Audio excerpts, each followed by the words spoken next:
Daniel भविष्यवक्ता की पुस्तक अध्याय 1। दानियल अध्याय 1। यहूदा के राजा यहोयाकीम के राज्य के तीसरे वर्ष में बाबुल के राजा नबूकदनेस्सर ने यरूशलेम पर चढ़ाई करके उसको घेर लिया। तब परमेश्वर ने यहूदा के राजा यहोयाकीम और परमेश्वर के भवन के कितने एक पात्रों को उसके हाथ में कर दिया, और उसने उन पात्रों को शिनार देश में अपने देवता के मंदिर में ले जाकर अपने देवता के भंडार में रख दिया।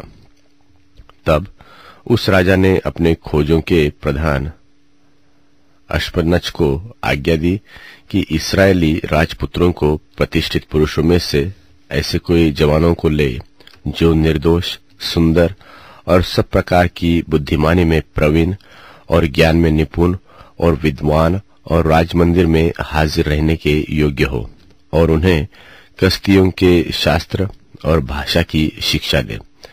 और राजा ने आज्ञा दी कि मेरे भोजन और मेरे पीने के दाखमधु में से उन्हें प्रतिदिन खाने पीने को दिया जाए, और 3 वर्ष तक उनका पालन पोषण होता रहे।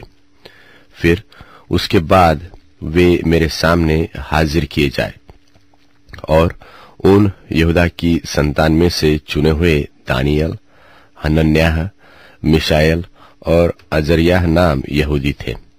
और खोजों के प्रधान ने उनके दूसरे नाम रखे, अर्थात दानियल का नाम उसने बेलतशस्सर और हनन्याह का शद्रक और मिशाएल का मेशक और अजर्याह का अबेदनगो नाम रखा। दानियल ने अपने मन में ठान लिया कि मैं राजा का भोजन खाकर और उसके पीने का मधु पीकर अपवित्र न हो, इसलिए उसने खोजों के प्रधान से विनती की कि उसे अपवित्र होना न पड़े। परमेश्वर ने खोजा के प्रधान के मन में दानियल के प्रति कृपा और दया भरी हुई थी। तब खोजों के प्रधान ने दानियल से कहा, मैं अपने स्वामी राजा से डरता हूं, क्योंकि तुम्हारा खाना पीना उसी ने ठहराया है। वह तुम्हारे मुंह तुम्हारे संगी के जवान से उतरा हुआ उदास क्यों देखे? तुम मेरा सिर राजा के सामने जोखिम में डालोगे।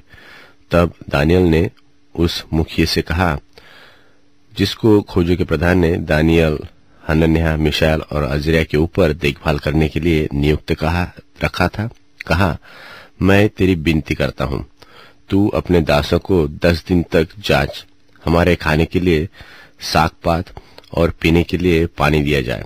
फिर 10 दिन के बाद हमारे मुंह को देख, और जो जवान राजा का भोजन खाते हैं उनके मुख को देख, और जैसा तुझे देख पड़े उसी के अनुसार अपने दासों से व्यवहार करना। उनकी यह विनती उसने मान ली और 10 दिन तक उनको जांचता रहा। 10 दिन के बाद उनके मुंह राजा के भोजन के खाने वाले जवानों से अधिक अच्छे और चिकने देख पड़े। तब वह मुखिया उनका भोजन और उनके पीने के लिए ठहरा हुआ दाखमधु दोनों छोड़कर उनको साग-पात देने लगा। और परमेश्वर ने उन चारों जवानों को सब शास्त्रों और सब प्रकार की विद्याओं में बुद्धिमानी और प्रवीणता दी, और दानियल सब प्रकार के दर्शन और स्वप्न के अर्थ का ज्ञानी हो गया। तब जितने दिन नबूकदनेस्सर राजा ने जवानों को भीतर ले आने की आज्ञा दी थी, उतने दिन के बीतने पर खोजों का प्रधान उन्हें उसके सामने ले गया, और राजा उनसे बातचीत करने लगा। तब दानियल, हनन्याह, मिशाएल और अजर्याह के तुल्य उन सब में से कोई न ठहरा, इसलिए वे राजा के सन्मुख हाजिर रहने लगे, और बुद्धि और हर प्रकार की समझ के विषय में जो कुछ राजा उनसे पूछता था, उसमें वे राज्यभार के सब ज्योतिषियों और तंत्रियों से 10 गुने निपुण ठहरते थे। और दानियल कुश्रू राजा के पहले वर्ष तक बना रहा।